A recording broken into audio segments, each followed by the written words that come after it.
que las disculpas del caso, ya está el nombre mío allí, entonces voy a ser breve, conciso y preciso. Ya sé que estoy hablándole a personal de salud, especialmente a personal que trabajan en centros de salud y que son realmente competentes, eficientes y eficaces, ¿no?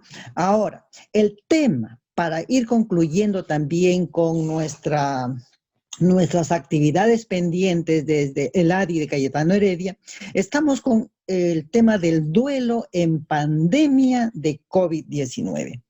Entonces, es una experiencia que estamos viviendo todos, no escapa nadie de esta situación. Seguimos, señor. Pasamos, por favor. Ya. Quiero empezar, ¿no?, esta ponencia un poco retardada, pero quiero hacerla rica con ustedes. Quiero empezar entonces recordando a 3 personajes que ustedes muy bien deben conocerlo o lo podemos ir conociendo rápidamente. Primero, Sócrates. Segundo, Milton Erickson. Y tercero, Víctor Frank. ¿Alguna vez hemos podido escucharlo? Sócrates, por supuesto, que data del 470 antes de la era cristiana. Sabemos que él nació en Atenas y fue condenado a muerte. Bebió la cicuta en la cárcel, rodeado de amigos y dándoles ánimo para afrontar aquella tragedia, ¿verdad? Entonces, ¿qué recordamos? Y lo interesante, porque yo lo menciono. Platón fue el que escribió sobre Sócrates porque Sócrates no escribió absolutamente nada. ¿Y qué dice él ante la muerte de su maestro? O sea, Platón de Sócrates. Después de haber bebido la cicuta y pasado ya algunos momentos donde el veneno va haciendo efecto, Sócrates, después de haberse tendido en la cama, descubriéndose entonces la cabeza que ya se había tapado, dijo, Critón era uno de sus discípulos, por supuesto. Ahora me acuerdo que debo un gallo a Asclepio. Se pagará, no lo dudes. ¿Quieres algo más? Pero Sócrates ya no respondió a esta pregunta. Al cabo de un par de minutos, pareció moverse, pero los que lo rodeaban ya vieron que ya no estaba con vida y le taparon los ojos y Critón le tapó, por supuesto, los ojos y la boca, o párpados y boca.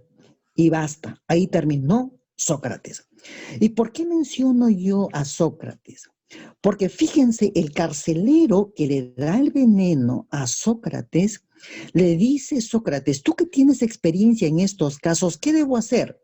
Entonces el carcelero le dice, mira, lo único que tienes que hacer es pasearte de un lado a otro. Y cuando las fuerzas de tus piernas ya no den más, te acuestas y ahí será tu fin. Entonces, ¿qué será la muerte? Pasar de un lado a otro. Saco yo una pequeña síntesis de eso.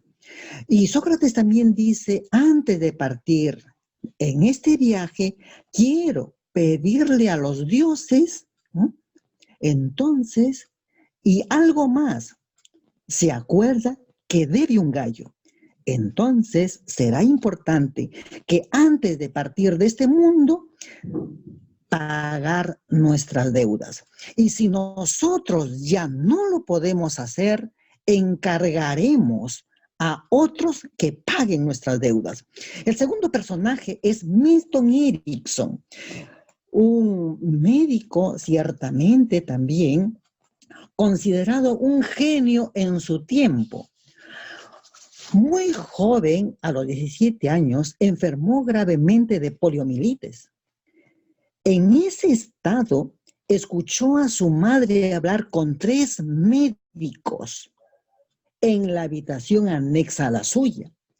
¿Y qué escuchó? Escuchó decir, el muchacho estará muerto en la mañana.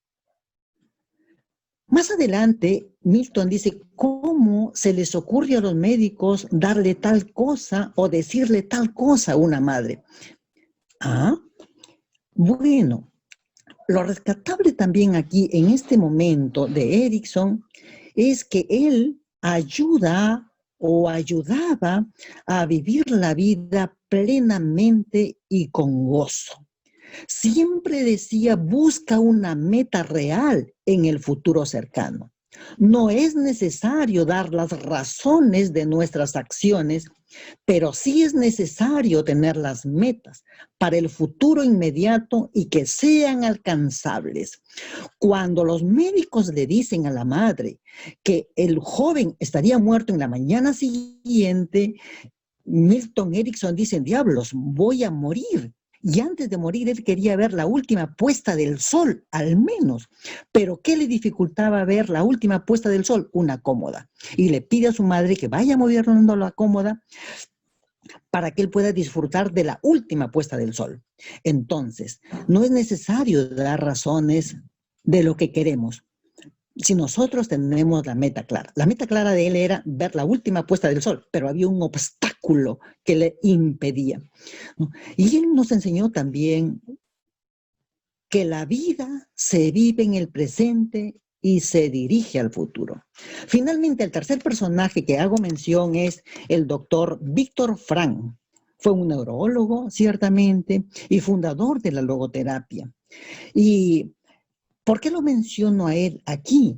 Porque él dice que el hombre es un ser que puede sufrir, ciertamente, y que sufre, pero que le puede dar un sentido a su sufrimiento. Eso es importante. Seguimos. La siguiente, por favor. La siguiente, por favor. La siguiente. La siguiente. Fíjense, ahora, ante toda esta experiencia que estamos viviendo, nosotros nos estaríamos y nos estamos preguntando, ¿cuántos de nosotros y de los otros han perdido un ser querido en estos últimos tiempos? Y no nos podemos dejar engañar, ¿no? En estos tiempos de COVID. Seguimos, por favor. La siguiente. Hasta la fecha, hasta el día de ayer, datos, por supuesto, bastante precisos que son publicados. A nivel mundial, fíjense ustedes, son 580.038. Bueno, y en nuestro país, en el Perú, 12.417. Y proyectándonos de aquí a 2 a 3 meses, ¿cuántos más fallecidos serán? O seremos si no tenemos los cuidados adecuados, recomendados para protegernos. Estamos también entonces en peligro y por eso es que mencionaba yo a Sócrates, mencionaba a Erickson y mencionaba también a Víctor Frank, porque es importante tener nuestras cosas en orden, nuestros pensamientos, nuestras ideas y si hay deudas que no necesariamente serán como Sócrates un gallo, pero sí es importante tener nuestra maleta hecha, porque lo vemos, lo escuchamos, lo sentimos y como personal de salud también debemos ser consecuentes para poder ayudar a nuestros pacientes o a los pacientes que vienen a nosotros y creen en nosotros. La siguiente, por favor. Ante estas cifras ya mencionadas, ¿verdad? Podemos decir, y lo digo con bastante énfasis, que el mundo mundo está de duelo. Nuestro país está de duelo, porque estamos viendo y somos testigos de cuántas muertes se están presentando. Y no solo por el COVID, sino por otras patologías, por otras enfermedades. Y nosotros que trabajamos en paliativos también o con pacientes con cáncer, vemos cuántas enfermedades existen y hay y necesitan los pacientes ser atendidos.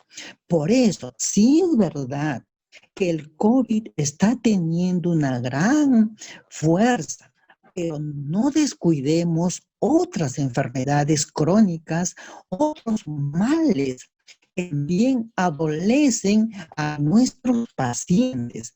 Adelante, por favor, siguiente. Todo lo decimos, lo escuchamos y lo pensamos. Todo está cambiando. Lo que es todo. La situación actual de vivir una pandemia y donde todavía no tenemos la cura, nos ha cambiado la vida y nuestra forma de relacionarnos, primero con nosotros mismos, luego con los otros, con los demás, con el cosmos, y teniendo consecuencias quizás nunca pensadas, porque a veces decimos no estaba preparado. No estábamos preparados, y es verdad que no estamos preparados para muchas cosas, ni siquiera para enfrentar o afrontar la muerte, ¿verdad? Entonces, han cambiado y cambian nuestras rutinas, nuestros hábitos, nuestras costumbres, forma de pensar, lo que ha obligado a fomentar estrategias de adaptación.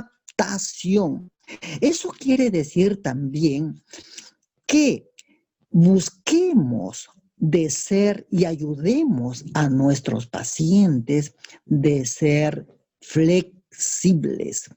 Si no somos flexibles también de mente, vamos y estaremos sufriendo mucho. La flexibilidad nos va a ayudar a adaptarnos a las nuevas circunstancias.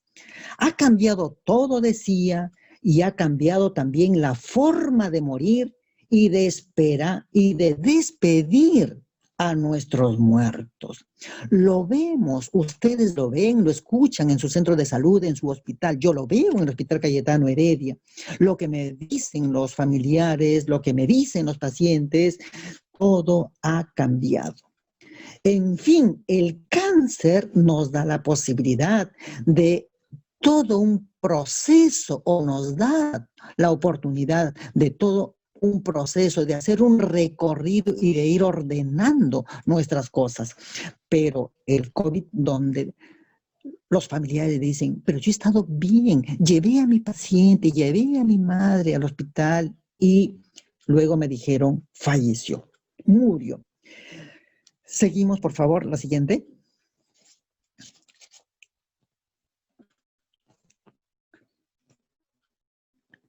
Lo que nos dicen, y de repente también ustedes lo han escuchado ciertamente. En un solo día vi que retiraron a 6 personas que fallecieron. Algunos habían conversado conmigo. Me lo decía una señora que había sido de alta. Un joven me dice, ¿sabe? Yo llevé a mis 2 padres al hospital porque ya estaban mal, tenía síntomas del COVID. Mi padre ha fallecido y mi madre no lo sabe. Todos en casa nos encontramos con el COVID porque mi padre o mi madre o mi hermano ha fallecido. Nuestro deseo es que nos tomen las pruebas para ver y hacer el descarte. Siguiente, por favor.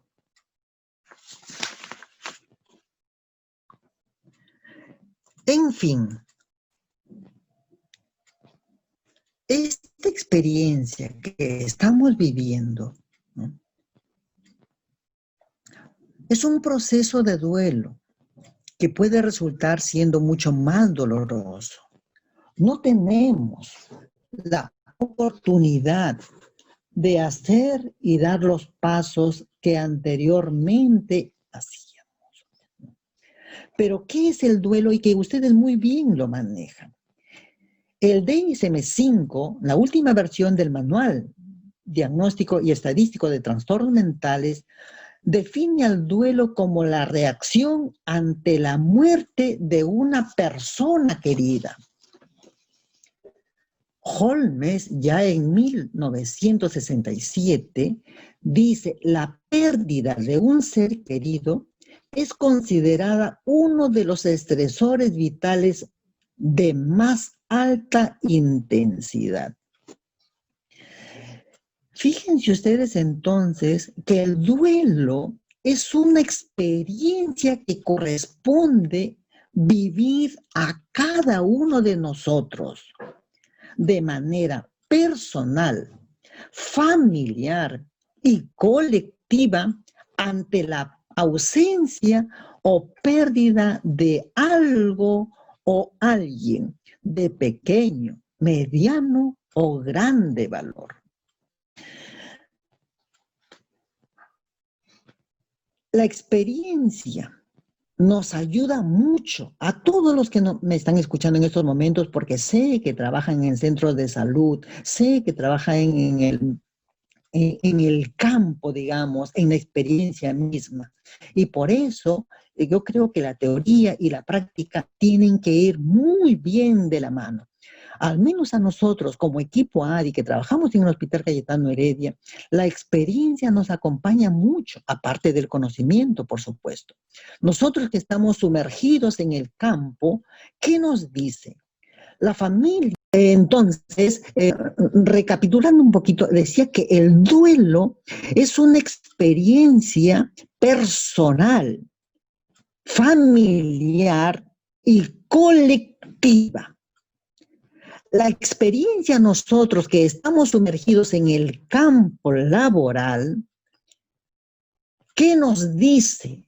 Cuando uno de los miembros de una familia recibe el diagnóstico: señora o señor, su padre, madre o hermano tiene cáncer, realmente se sufre un gran impacto por lo que estas 6 letras significan. E inclusive, querámoslo o no, para nosotros como personal de salud, cáncer es sinónimo de muerte. Está allí. Por más que la ciencia sigue avanzando, pero está, ¿verdad?, como sinónimo de muerte en la mente de cada uno de nosotros. Y si le sumamos a esto lo de la pandemia COVID-19, será un doble o triple impacto. Porque la pandemia es un nuevo virus, ciertamente, que está generando la muerte o el fallecimiento de muchas personas en el mundo, en Latinoamérica y en nuestro país y en nuestra ciudad. Entonces, la dimensión social y las costumbres que tenemos para la despedida de nuestros familiares fallecidos se está viendo eliminada. Actos alrededor de la pérdida tan significativos para el doliente, como disponer del apoyo social, de unos momentos tan difíciles, o poder desarrollar como de costumbre, cada uno de nosotros ciertamente, los rituales propios de nuestra comunidad, de nuestros antepasados, de nosotros mismos, como los velatorios, las ceremonias religiosas o rituales familiares, son muy importantes para que el proceso de duelo transcurra con normalidad y no se convierta en un duelo complicado. Cada día me pregunto y me hago muchas preguntas. ¿Qué pasará de aquí a unos meses? ¿Cuáles serán las consecuencias y las secuelas que dejará todo esto?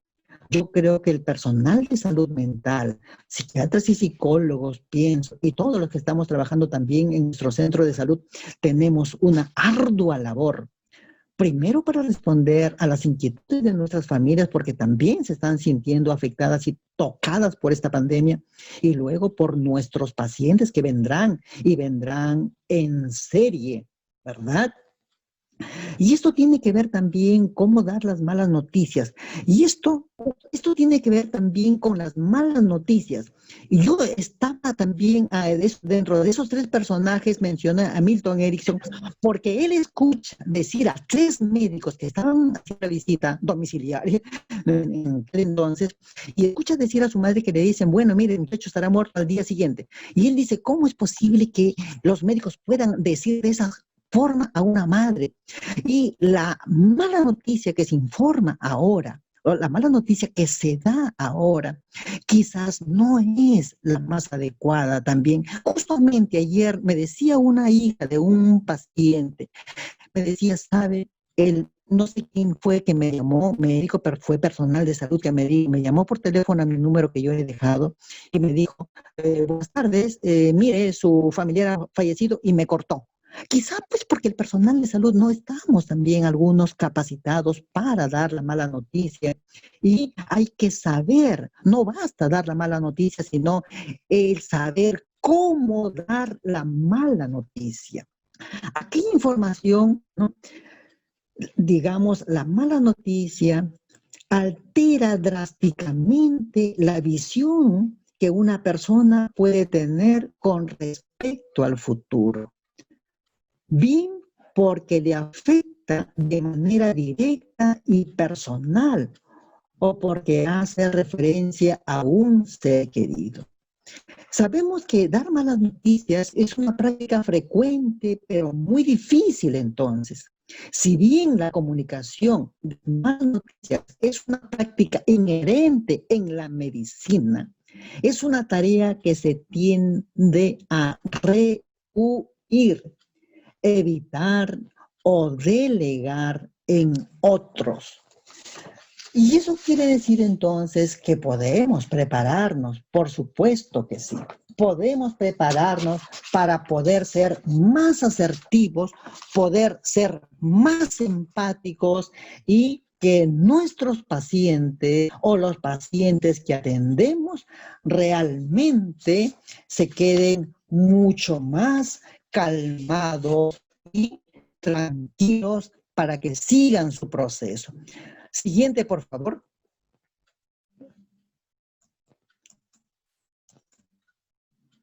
Siguiente, por favor. Algo fresquito. Justamente ayer estaba preparando yo este material. La anterior, por favor.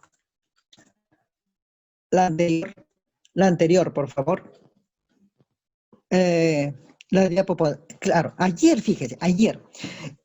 A nosotros que estamos en el campo, les decía, que nos acompaña la experiencia, más el conocimiento. Yo podría decir que somos buenos alumnos, buenos aprendices, y si hemos sido buenos alumnos y buenos aprendices, en algún momento podríamos ser también buenos maestros. Me atrevo a decir eso con mucha humildad, ciertamente. Y les decía que ayer, todos estos días pensando y trabajando lo que es el duelo, y ayer uno de nuestros pacientes que falleció su hija hace algunos días, siguiendo el proceso del duelo, acompañándolo, porque hay que acompañar ciertamente. Yo tengo algo que a mí me resulta, y me resulta muy bien, que nosotros mismos lo podemos hacer y podemos ayudar a nuestros pacientes a escribir. Usted escriba y verdad después cómo se siente. La respuesta es mucho más tranquilo. Pero si se escribe sin pensar, ayuda mucho más que pensando. No pensar, estamos respondiendo de una manera mucho más sensorial. ¿Y qué le decía este señor a su hija? que también el señor es joven, tiene 61 años, la hija tiene sus 38 años y deja también niños. Entonces, después de haber hecho todo un abordaje, yo les pido, con el respeto, por supuesto, y con la venia de ellos mismos, escriba usted una carta libre, libre. Muy bien. Y el señor escribía su primera cartita. Querida hija, ¿cuánto extrañamos tu ausencia? Todos, de manera especial tus hijas. Tiene 2 hijas pequeñitas. Pero estamos seguros, algún día estaremos juntos. Mientras estemos aquí con vida, estaremos cuidando de tus hijas. No le faltará nada, hijita. Solo te pedimos que estés tranquila al lado de nuestro Señor. Te quiero mucho, hija. Son palabras textuales porque las escribió, yo las he tenido que pasar pensando siempre en mis ponencias y en ustedes, por supuesto. Y luego ya, después de escribir una carta general, ahora yo le digo, por favor, escriba una carta despidiéndose. Despídase usted de su hija. Entonces, él escribe, querida hija, ¿cuánto extrañamos tu partida? Hijita, quiero que tú estés tranquila. Yo cuidaré tus hijas. Te quiero mucho, hija. Tú estás adelantando. Algún día todos llegaremos al lugar donde estás. Adiós, hijita. Te quiero mucho. Tu papá que te extraña mucho. Fíjense, estos son tareas bien simples, sencillas, pero contundentes. Podemos tener un background, maestrías, doctorados, pero de repente podríamos ser también muy teóricos. Nuestra gente, nuestro pueblo, es muy rico, tiene muchas riquezas, ciertamente. Es muy sencillo, es humilde y tenemos que bajarnos a su realidad. Y cuando nosotros bajamos a su realidad, hay un entendimiento, una comprensión y una buena comunicación. Siguiente, por favor. Siguiente, por favor. Ya, había una tercera cartita donde él le deja esa es más adelante creo. Entonces, en esta lámina dice, él o ella está de manera distinta, pero en formas mucho más bonitas. No lo sabemos realmente qué habrá después de la muerte, porque nadie ha ido y ha regresado y nos ha contado. No lo sabemos. También la muerte resulta siendo una experiencia única y cada uno la vivirá. Siempre he dicho que sabemos dónde, cuándo y cómo, o lo podemos saber, dónde, cuándo y cómo hemos nacido, pero dónde, cuándo y cómo hemos de morir no queda muy claro, al menos para mí. Entonces, ¿qué habrá después de la muerte? No lo sabemos, pero el que parte y el que se queda, el que parte debería ir tranquilo, partir tranquilo, sin deber nada al estilo Sócrates, ni un gallo. Y el que queda también se quede tranquilo de haber hecho lo mejor por su familiar, con mucha tristeza, con mucha pena. Por supuesto que sí, como el señor que escribía las cartas el día de ayer, para hoy día también yo hacer mi presentación con ustedes. El señor se queda muy tranquilo, porque desde el ADI, que tenemos también enfermeras muy competentes como lo son ustedes, se le ayuda al cuidador principal, al familiar acompañante o a uno de los miembros de la familia para ser ese enfermero en casa, que aprenda a los cuidados, que aprenda a hasta pasar el medicamento. Y y lo hacen muy bien, como este señor, como este padre, que lo iba haciendo. Cada vez que nosotros íbamos a hacer la visita domiciliaria, él nos recibía y él nos explicaba cómo iba acompañando a su hija con un cáncer terminal, un cáncer a la mama derecha.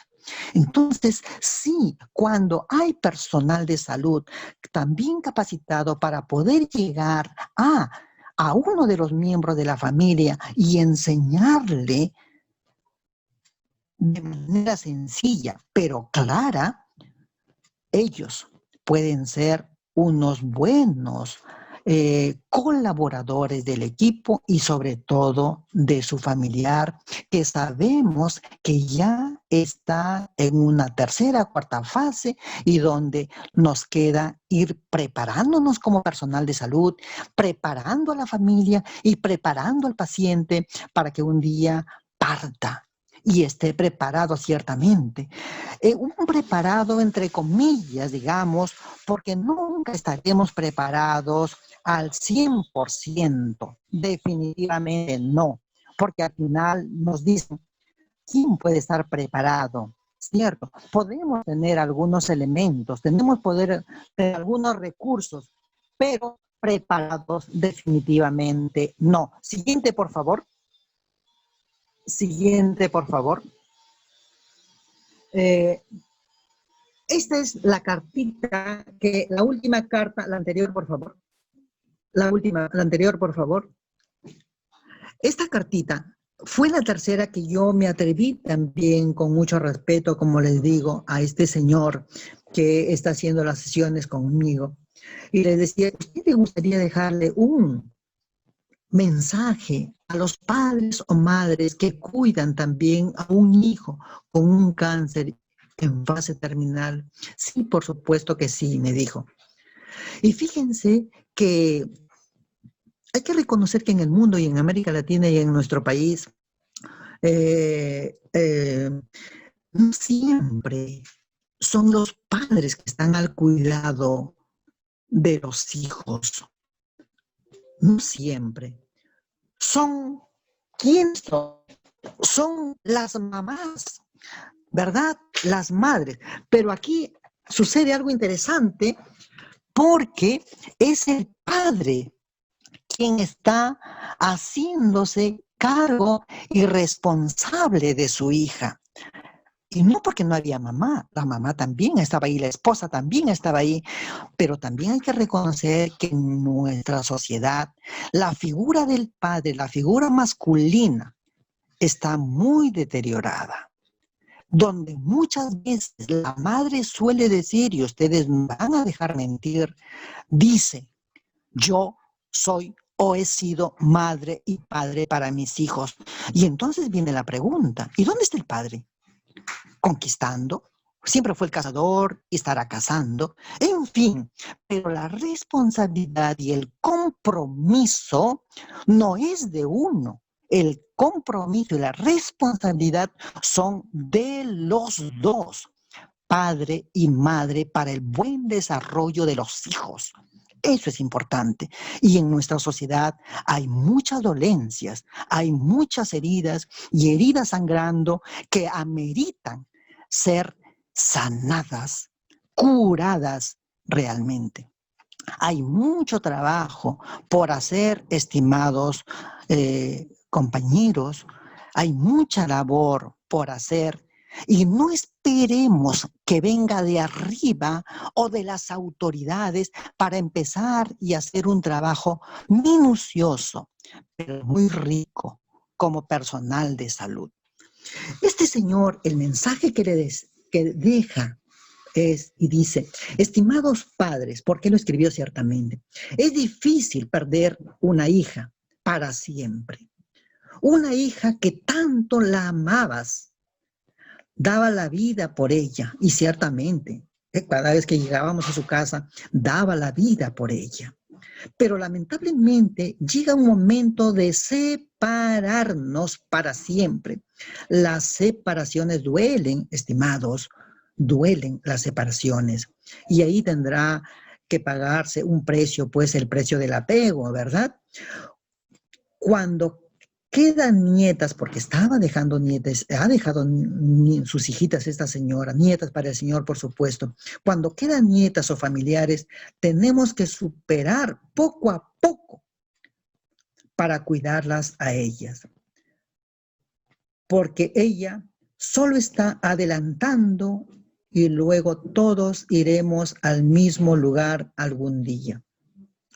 Creo que la muerte nos enseña a nosotros y nos dice a nosotros que somos vulnerables y que tenemos una fecha de caducidad. Un día partiremos de este mundo y eso, no somos de acero, como comúnmente se dice. Siguiente, por favor. Siguiente, por favor. En el Hospital Cayetano Heredia, y espero que también en los centros de salud, estimados amigos, espero que en los centros de salud, donde ustedes también me están escuchando en estos momentos, se vaya formando, se vaya armando, constituyendo un equipo de salud para responder a esta necesidad que estamos siendo testigos ante las muertes, ¿no? Ante las muertes que estamos presenciando. En el Hospital Cayetano Heredia se ha armado, ¿no? Hemos armado un equipo de profesionales psicólogos para responder a tantas familias. Decía un inicio, el mundo está de duelo, el país está de duelo, nuestra sociedad está de duelo. Entonces, para que no se queden huérfanas, digamos, sin ser escuchados, hemos respondido a este llamado y le hemos puesto este nombre: estoy contigo, te escucho. Donde una de nuestras colegas decía también cuánto ha cambiado, cuánto ha cambiado. Antes nosotros esperábamos que los pacientes vengan, saquen su consulta y nosotros los atendamos. Ahora nosotros tenemos que llamarlos por teléfonos, adecuarnos a sus horarios, por la tarde, por la noche o por los días feriados o domingos. Y es así que es un equipo que de verdad está dando la talla y no lo sé, espero que también en otros lugares ya estén armando su equipo para poder responder a estas familias ante su dolor. Por supuesto que también respetando su tiempo, respetando sus espacios, porque si te dicen, no quiero saber nada, una siguiente llamada, no quiero saber nada, y una tercera llamada, ya, basta creo que 2, no quiere saber nada, ya vivirá su duelo a su manera, ciertamente. Pero cuando nosotros llamamos, cuando nos ponemos en contacto, ¿cómo ha sido la atención? ¿Buena, mala, pésima, regular, excelente? A un inicio decían mala, pésima. Pésima. Es verdad, porque quizás no hemos estado preparados desde cuando el paciente ingresa al hospital, desde vigilancia, luego por el personal mismo, ¿no? Y en fin, pero ahora la respuesta que dan los familiares es: me atienden mejor, me atienden mejor. Y claro, vamos siempre mejorando, vamos creciendo para que la respuesta sea mucho más agradable o positiva o eficiente. Entonces, en el Hospital Cayetano Heredia hay un equipo, ¿no?, que también yo lo estoy liderando, digamos, de duelo, que es estoy contigo, te escucho. Seguimos, por favor, con la siguiente. Siguiente.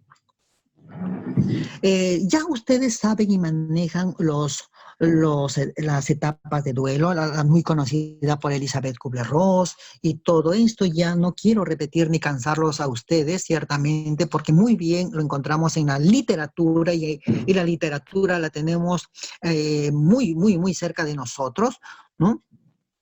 Pero aquí ya hay una penúltima diapo que dice: no hay forma correcta o incorrecta de vivir el duelo. Llorar nos ayuda a soltar y atravesar el dolor. Y es verdad, después que nosotros acompañamos o nosotros hemos dado nuestro gran llanto, la pregunta es, ahora usted, ¿cómo se siente? ¿No les han dicho a ustedes, ahora me siento más calmada o más tranquilo, más aliviado? Es eso. Acompañar significa estar presente, aunque no tengamos que decir palabra alguna, pero el solo sostener con nuestras miradas, ya estamos dando nuestro grano de arena. Me dicen que sea fuerte. La verdadera fortaleza llega solo después de permitirnos experimentar nuestra vulnerabilidad. Es verdad, somos personas a veces que estamos cerca de algún paciente y sí, tenemos que ser fuertes, pero también tenemos todo el deber y todo el derecho de hacer nuestras descargas emocionales para que no seamos afectados y caer en el burnout y, y esto no repercuta en las relaciones personales, familiares y laborales. Cuando tengamos personal de salud mucho más tranquilos, mucho más equilibrados, mucho más saludables, nuestro servicio será también mucho más valioso y valorado. Yo creo que esta es una de las recomendaciones que hago yo. Cuenten con el equipo de ADI, que es un equipo realmente muy eficiente, muy competente, con una gran experiencia en cuidados paliativos y estamos para compartir los conocimientos y la experiencia. Siguiente, por favor.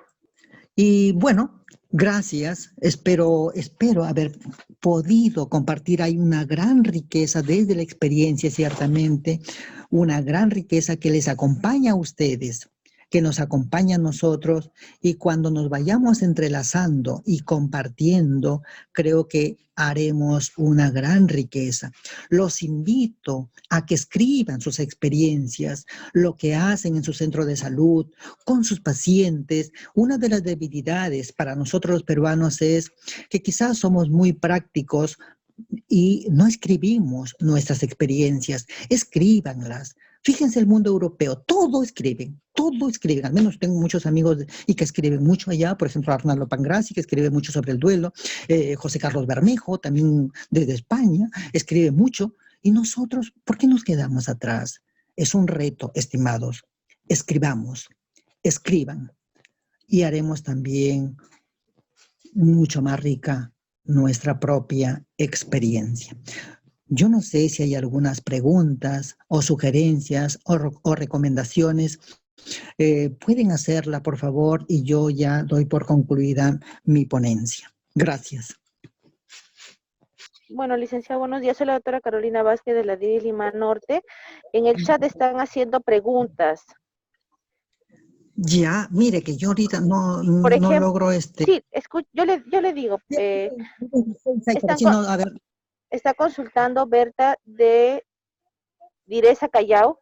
Nos pregunta qué hacer cuando no se da abasto el personal para realizar seguimiento y de leve paso a moderado, y cuando tienen un paciente fallecido, el sentimiento de frustración es grande, nos pregunta, ¿no? Perfecto. ¿Cómo pueden hacer los equipos? Sí, es una muy buena pregunta. Miren, yo les voy a dar mi número telefónico, no sé si les interese, pero como equipo en el Hospital Cayetano Heredia estamos, bueno, es un trabajo fuerte. Teníamos 2 reuniones semanales durante la noche fuera de nuestra hora de trabajo, por supuesto, 9 de la noche hasta las 11, a veces nos quedábamos, ahora hemos quedado solamente a una reunión, 9 de la noche, y bueno, porque queremos dar lo mejor que podemos tener nosotros. Siempre hemos dicho, estamos de paso, como la última figurita que está aquí dice, gracias, estamos de paso, ¿no? Y ciertamente también queda sentimiento de frustración, y no solamente en el personal de salud, sino también en la familia. En la familia. Pude haber hecho más. ¿Por qué lo llevé al hospital? ¿Por qué tuve que llevarlo al hospital?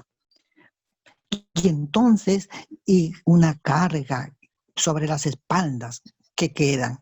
Y en nosotros también como personal de salud. Entonces, si bien cada uno de nosotros puede ser muy competente, puede tener muchas habilidades, pero cuando se hace un trabajo de equipo y en equipo, el equipo responde. Uno puede flaquear, puede ir perdiendo ganas, energía, voluntad, no lo sé, pero el equipo responde. Eso es importante, hacer un trabajo de equipo. Segundo, la comunicación. Nunca hay que dar por asentado, pero sí él tiene que darse cuenta, si es clarísimo. Puede ser tan claro, pero yo tengo que comunicar lo que pienso, lo que quiero, lo que deseo para enriquecer. Podemos ser muy intuitivos, pero no somos adivinos. La comunicación asertiva y empática, sin dañar, sin lesionar al otro ni a nosotros mismos. Ah, doctora Carolina, hay otra pregunta, por favor, si me la lee. Sí, tenemos otra pregunta desde el hospital de Cangallo. Dice, ¿qué hacer si el usuario no desea ser atendido por psicología? Ya. Recordemos, bueno, saludos para Cangallo. Miren, los tiempos han cambiado, y no por el COVID, ciertamente, no, ya desde antes. Vamos al psicólogo. ¿Y la respuesta cuál es? ¿Acaso estoy loco? ¿No es cierto? Y no, pues, no vamos al psicólogo porque estamos locos. Vamos al psicólogo porque queremos engrandecer nuestro ser, queremos engrandecer nuestra persona, queremos avanzar e ir modificando algunos hábitos, algunas conductas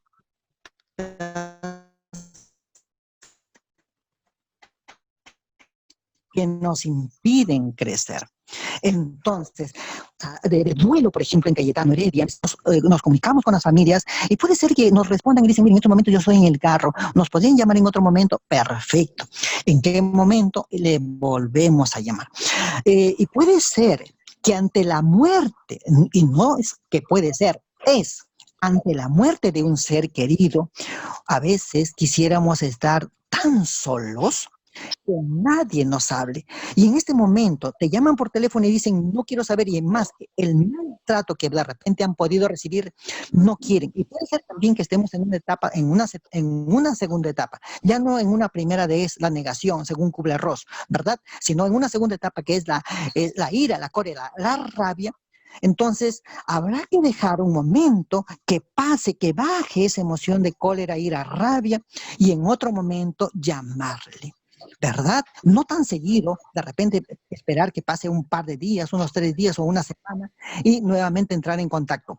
Sí, y nos vuelven a repetir y nos dicen, no ha entendido que yo le he dicho que no quiero saber nada, bueno, basta, ya le doy de alta yo a esta persona, porque hay muchas otras familias esperando y deseando ser atendidas. Y no solamente ellos, porque ellos mismos te conectan también y te dicen, mire, yo tengo un hermano que está en Tumbes, no ha podido estar en la muerte de mi mamá, de mi papá, de mi hermano, y tampoco puede movilizarse, por favor, quisiera que también a ellos le apoye o a él le apoye. La necesidad es mucha. La necesidad es muy variada, la necesidad es muy compleja y de aquí a poco tiempo, ¿cuáles serán las consecuencias o el impacto que dejará todas estas muertes sin haber hecho ese duelo como solíamos hacerlo antes? Siguiente pregunta, por favor. Buenos días, ¿me Sí, escucha para hacer una consulta? Buenos días. Sí, adelante, por favor, adelante. Bueno, le saluda el licenciado Genaro Chanco de la Direza ICA. Y bueno, muy brillante toda la exposición, todos los puntos, sobre todo que nos nutre porque muchos de estos alcances no están en los libros, sino en la experiencia. Una consulta, y conforme han pasado los días y las noticias siguen dándonos aspectos negativos del COVID, ¿cómo han ideado ustedes abordar al personal, que son muchos de ellos mayores de 55 años y que ante esta situación, muchos tienen temor regresar a trabajar nuevamente a su centro de labores, ¿no? Me refiero, por ejemplo, al personal que hacía labores administrativas. Como seres humanos, todos, ¿no? Sin importar la edad, todos tenemos un temor, pero quizás esto se acrecienta más cuando hay personal que tiene una comorbilidad, ¿no? Entonces, ¿qué enfoque darle a esa situación debido a que en algún momento vamos a regresar todos a los centros de trabajo? Muchas gracias. Saludos para Ica y muchas gracias por comentar y participar y hacer la pregunta para Ica también. Miren, es verdad que hay mucho personal de salud, ¿no?, que sobrepasan ya los 50 para arriba, como yo, por ejemplo, que estoy hablando, ¿no? Pero fíjense ustedes, remito nuevamente al equipo de ADI del Hospital Cayetano Heredia, que hoy, aún hoy, en plena pandemia, el equipo sale a hacer las visitas domiciliarias. Yo no he puesto ninguna diapo aquí donde, con el equipo, pero espero mandarle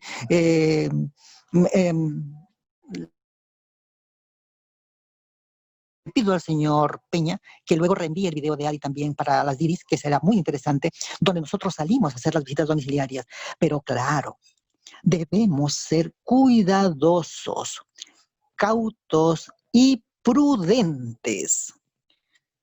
Cuidadosos, cautos y prudentes. Y miren, usted me está haciendo la pregunta en cuanto a personal de salud, pero yo me remito nuevamente a la práctica. 2 hijos de una señora, ya mayores también, se sentían con una gran carga emocional y con un gran sentimiento de culpa, y decían ellos: cuánto me lamento no haber sido más prudente con mi madre. Ella decía: no, estas son cosas que están inventando, no es verdad, que se va a morir. La señora era vendedora de frutas, no tuvo el cuidado, se infectó, murió. Entonces, hay que ser prudentes. Ahora, como personal de salud también, creo, si bien vamos a esperar que desde arriba o desde el gobierno, no sé, las autoridades nos equipen a nosotros para ir, no, yo creo que nosotros debemos tener los cuidados para proteger nuestra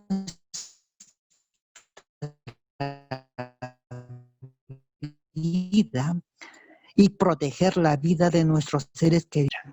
Entonces, o para arriba, y entonces habrá que, no sé, que está preparando, digamos, están preparando las autoridades para la labor nuestra. Y creo que nosotros la tenemos mucho más fácil, digo, disculpen, mucho más fácil los psicólogos, aunque yo voy al campo, voy de visita domiciliaria también, ciertamente bien equipado, pero vamos.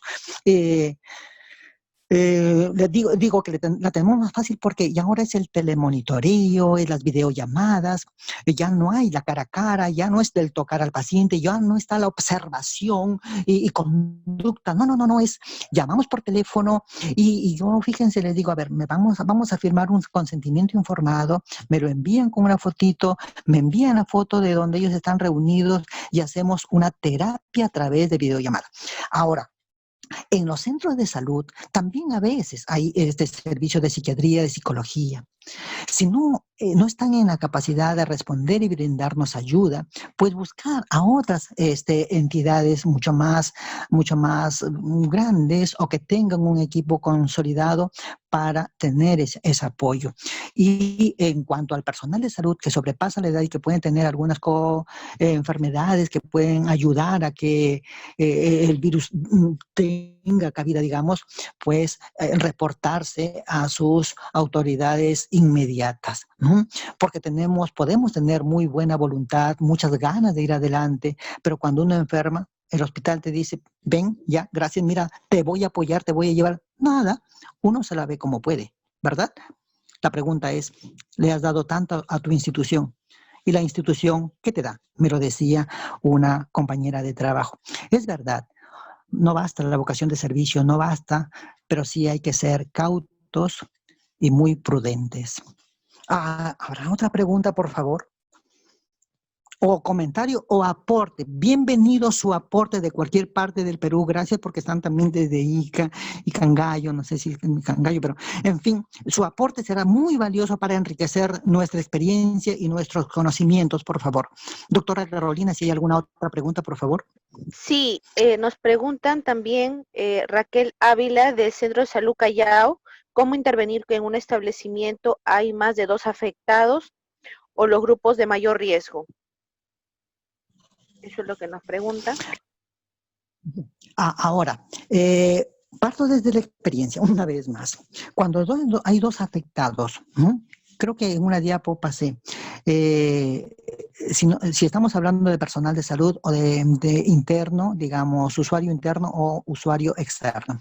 Pero hablando de usuario externo, ingresan 2 o 3 familiares al hospital, uno fallece, el otro sigue internado, pero no sabe de la muerte de su pareja o de su esposa o de su hermano. Es una constante. Se está viendo mucho esto hoy en día, ¿no? Entran 2, 3, 4 o 2, ya, para no exagerar, porque sí, ¿verdad? Entran más. Fallece uno. Y al menos en Cayetano Heredia se han organizado equipos. Cuando el paciente ingresa a hospitalización, cuando retorna a casa porque sale de alta o cuando fallece, ahí el equipo de duelo que lo estoy liderando, digamos, humildemente, nos hacemos cargo ya. Entonces, cuando nos vamos distribuyendo también la labor y se van trabajando por equipos, creo que se puede ir resolviendo mucho mejor a estas respuestas. Y si se trata de usuario interno, porque también los médicos se agotan, también las enfermeras, los técnicos se agotan. ¿Y qué pasará? También yo me pregunto con el personal de limpieza, que allí están como hormiguitas trabajando. Al menos yo cuando llego los saludo porque les digo, hola, ¿cómo estás? Buenos días. Bien, doctorcito. Y también son personas que todos estamos sumando. Creo que cuando nos vamos comunicando y vamos diciendo buenos días, gracias, hasta luego, estamos dando voces de vida que todavía estamos. Y mientras estemos con vida, aún enfermos, podemos hacer grandes cosas. Y la persona también por naturaleza es resiliente, que a pesar de que hay dificultades, hay obstáculos en la vida, el ser humano traspasa esos obstáculos porque tiene innato también esa capacidad resiliente. ¿Alguna otra pregunta? O si no, ya estaríamos terminando, doctora Carolina, para no cansar a mi audiencia. Sí, tenemos 2 últimas preguntas. Dicen Ana Magán, ¿cómo está trabajando el autocuidado del equipo que hace la labor en apoyo del duelo?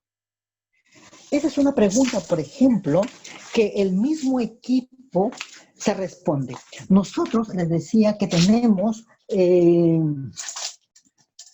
reuniones de equipo, teníamos reuniones de equipo lunes y viernes de 9 de la noche, pero también ya uno sale tarde, digamos, 7 de la noche, mientras se traslada hasta su casa y ya llega cansado también. Llega cansado. Entonces, las reuniones de equipo ayudan mucho, favorecen mucho. No todo es evaluación, no todo es crítica. Nosotros hacemos el FODA, o hemos hecho también el FODA, fortalezas, oportunidades, debilidades, amenazas, y entonces nos vamos escuchando. Y como equipo, por ejemplo, bueno, me han dado la capacidad de ir estar adelante, y entonces hemos trabajado. ¿Qué es el duelo para usted? No quiero conocimientos de los libros. ¿Qué es el duelo para usted? Y comienza a hablar lo que es el duelo. ¿Cómo expresa usted? Y ahí vamos, nosotros vamos trabajando, sosteniéndonos, enriqueciéndonos como equipo. Y vamos escribiendo todo lo que hacemos. Vamos rindiendo un informe mensual de todo el trabajo que vamos haciendo y se va haciendo un trabajo muy interesante. El autocuidado es bien importante.